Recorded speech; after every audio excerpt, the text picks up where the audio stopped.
ನಮಸ್ತೆ, ನಾನಿವತ್ತು ಕೇಸರ್ ಮೋದಕ್ ಮಾಡ್ತಾ ಇದ್ದೀನಿ. ಅದಕ್ಕೆ ಬೇಕಾಗಿರುವ ಸಾಮಗ್ರಿಗಳು: ಇಲ್ಲಿ ನಾನು ಕೇಸರಿ ಹಾಲು, ಕೇಸರಿನ ನಾನು ಮುಂಚೆನೇ ನೆನೆ ಇಟ್ಕೊಂಡಿದ್ದೆ. ಹಾಲಿನ ಪೌಡರ್, ಹಾಲು ಅರ್ಧ ಕಪ್ ತೊಗೊಂಡಿದ್ದೀನಿ. ಇದು ಏಲಕ್ಕಿ ಪೌಡರ್, ಸಕ್ಕರೆ ಪೌಡರ್.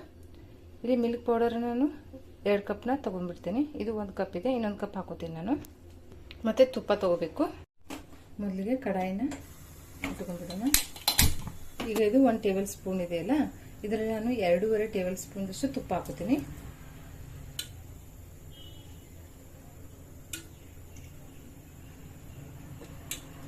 ಇದಕ್ಕೆ ಅರ್ಧ ಕಪ್ನಷ್ಟು ಹಾಲು ಹಾಕೊಂಡ್ಬಿಡ್ತೀನಿ. ಹಾಲು ಚೆನ್ನಾಗಿ ಬಿಸಿ ಆಗುತ್ತಿದೆ ನೋಡಿ, ಕುದಿಲಿಕ್ಕೆ ಸ್ಟಾರ್ಟ್ ಆಯ್ತಲ್ಲ ಇದು. ಈಗ ನಾನು ಇದಕ್ಕೆ ಮಿಲ್ಕ್ ಪೌಡರ್ ಹಾಕ್ತೀನಿ.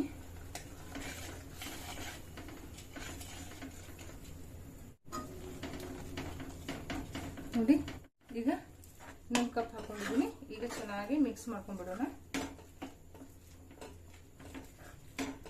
ಗಂಟಿಲ್ಲದೆ ತರ ಮಿಕ್ಸ್ ಮಾಡ್ಕೊಳ್ಳಿ. ನೀವು ಮಿಕ್ಸ್ ಮಾಡ್ಕೋತಾ ಹೋಗಿ ಗಟ್ಟಿ ಆಗ್ತಾ ಹೋಗುತ್ತೆ ಇದು. ಈಗ ನೋಡಿ ಇಷ್ಟು ಗಟ್ಟಿಯಾಗಿದೆಯಲ್ಲ. ಈಗ ಕೇಸರಿ ಹಾಲು, ನಾನು ಕೇಸರಿನ ಅರ್ಧ ತಾಸು ಮುಂಚೆನೇ ನಾನು ನೆನೆ ಇಟ್ಕೊಂಡಿದ್ದೀನಿ. ಈಗ ಇದಕ್ಕೆ ನಿಧಾನಕ್ಕೆ ಹಾಕೊಂಡ್ಬಿಡ್ತೀನಿ.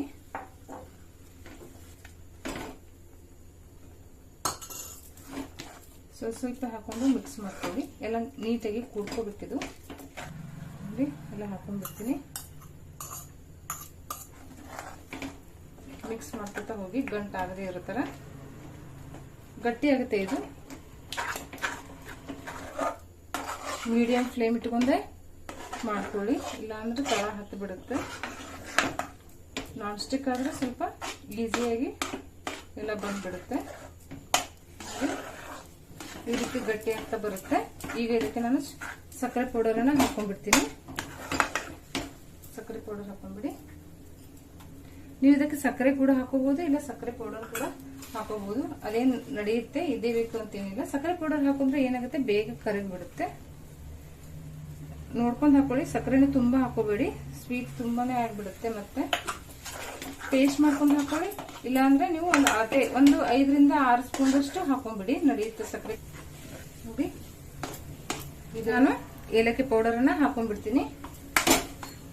ಹಾಕೊಂಡು ಚೆನ್ನಾಗಿ ಮಿಕ್ಸ್ ಮಾಡ್ಕೊಳ್ಳಿ. ಏಲಕ್ಕಿ ಪೌಡರ್ ಒಬ್ಬೊಬ್ರಿಗೆ ಇಷ್ಟ ಆಗೋದಿಲ್ಲ, ಅದು ಆಪ್ಷನಲ್, ಬಟ್ ಹಾಕಿ ಚೆನ್ನಾಗಿ ಅನ್ಸುತ್ತೆ. ನೋಡಿ, ಈಗ ಇದು ರೆಡಿ ಆಗಿದೆ. ನಾನು ಇದನ್ನ ಬಂದ್ ಮಾಡ್ಕೊಂಡ್ಬಿಡ್ತೀನಿ. ರೆಡಿ ಆಗಿದೆ. ಈಗ ಇದು ತಣ್ಣಗಾಗಲಿ ಗಟ್ಟಿ ಆಗಿಬಿಡುತ್ತೆ. ತಣ್ಣಗಾದ ತಕ್ಷಣ ಗಟ್ಟಿ ಆಗುತ್ತೆ ಇದು. ಈ ರೀತಿ ಮೆತ್ತಗುಳಿಯಲ್ಲ, ಮತ್ತೆ ತಣ್ಣಗಾದ ತಕ್ಷಣ ಪೂರ್ತಿಯಾಗಿ ಗಟ್ಟಿ ಆಗುತ್ತೆ. ನಾವು ಚಪಾತಿ ಹಿಟ್ಟನ್ನ ಹಾಕೋತೀವಲ್ಲ, ಆ ರೀತಿ ಆಗುತ್ತೆ. ಅವಾಗ ನಾವು ಮೋದಕನ ಈಸಿಯಾಗಿ ಮಾಡ್ಕೋಬಹುದು. ಈಗ ಇದನ್ನ ತಣ್ಣಗಾಗ್ಲಿಕ್ಕೆ ಬಿಡೋಣ. ನೋಡಿ, ಈ ರೀತಿ ಎಲ್ಲ ತಣ್ಣಗಾಗಬೇಕಿದು. ತಣ್ಣಗಾದ್ಮೇಲೆ ಈ ರೀತಿ ಗಟ್ಟಿಯಾಗಿ ಬರುತ್ತೆ ಚೆನ್ನಾಗಿ. ಈಗ ಇದನ್ನ ಸ್ವಲ್ಪ ಮಿಕ್ಸ್ ಮಾಡ್ಕೊಳ್ಳೋಣ ಚೆನ್ನಾಗಿ. ಎಲ್ಲನೂ ತೋರಿಸ್ತೀನಿ ನಾನು. ಸ್ವಲ್ಪ ಕೈಗೆ ತುಪ್ಪ ಹಚ್ಕೊತೀನಿ.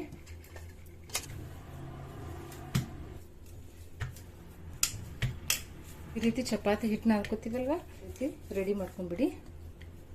ನೋಡಿ, ಈ ರೀತಿಯಾಗಿ ನನ್ನ ಹತ್ರ ಮೋದಕದ್ದು ಮೌಲ್ಡ್ ಇದೆ. ಇದು ಈಸಿಯಾಗಿ ಮಾರ್ಕೆಟಲ್ಲಿ ಸಿಗುತ್ತೆ, ಇಲ್ಲ ಆನ್ಲೈನಲ್ಲಿ ಕೂಡ ಸಿಗುತ್ತೆ, ನೀವು ತಗೋಬಹುದು. ಇದಕ್ಕೆ ಸ್ವಲ್ಪ ತುಪ್ಪ ಹಚ್ಕೋಬೇಕು. ಈ ರೀತಿ ಓಪನ್ ಮಾಡೋದಿರುತ್ತೆ ನೋಡಿ. ತುಂಬಾ ಈಸಿಯಾಗಿ ಮಾಡ್ಕೋಬಹುದು. ಇದರಲ್ಲಿ ತುಪ್ಪ ಹಚ್ಕೊಂಡ್ರೆ ಏನಾಗುತ್ತೆ, ಈಸಿಯಾಗಿ ಅಂಟ್ಕೊಳ್ಳೋದಿಲ್ಲ, ಈಸಿಯಾಗಿ ಓಪನ್ ಆಗುತ್ತೆ. ಹಾಕೊಂಡ್ಬಿಡಿ.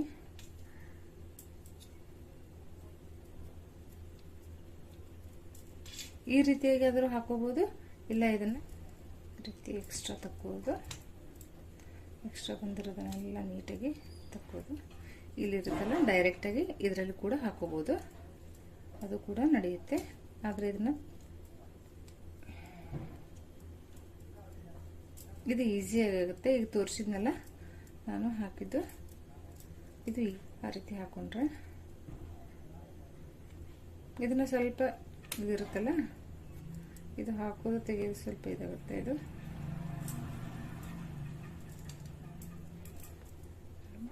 ಈ ರೀತಿ ಆದರೂ ಹಾಕೊಳ್ಳಿ, ಇಲ್ಲಾಂದರೆ ಆ ರೀತಿ ಆದರೂ ಹಾಕೋಬೋದು, ನಡೆಯುತ್ತೆ. ಮಾಡಿಕೊಂಡ್ರೆ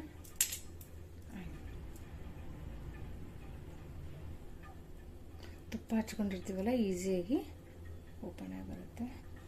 ಅಷ್ಟು ನೀಟಾಗಿ ಬಂದಿದೆ ನೋಡಿ. ಇದೇ ರೀತಿನ ಮಾಡ್ಕೋಬೇಕು. ನೀವು ಬೇಕಿದ್ರೆ ಇದರಲ್ಲಿ ಡ್ರೈ ಫ್ರೂಟ್ಸ್ ಕೂಡ ಮಿಡಲ್ ಹಾಕ್ಬೋದು.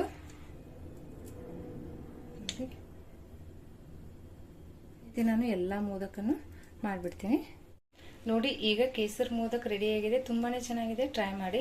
20 ನಿಮಿಷದಲ್ಲಿ ನೀವು ಮಾಡ್ಕೋಬಹುದು, ತುಂಬಾ ಟೈಮ್ ಏನು ತಗೋದಿಲ್ಲ. ಇನ್ಸ್ಟಂಟ್ ಆಗಿ ಪಟಾಪಟ್ ಅಂತ ರುಚಿಯಾದ ಮೋದಕನ್ನ ಮಾಡ್ಕೊಳ್ಳಿ.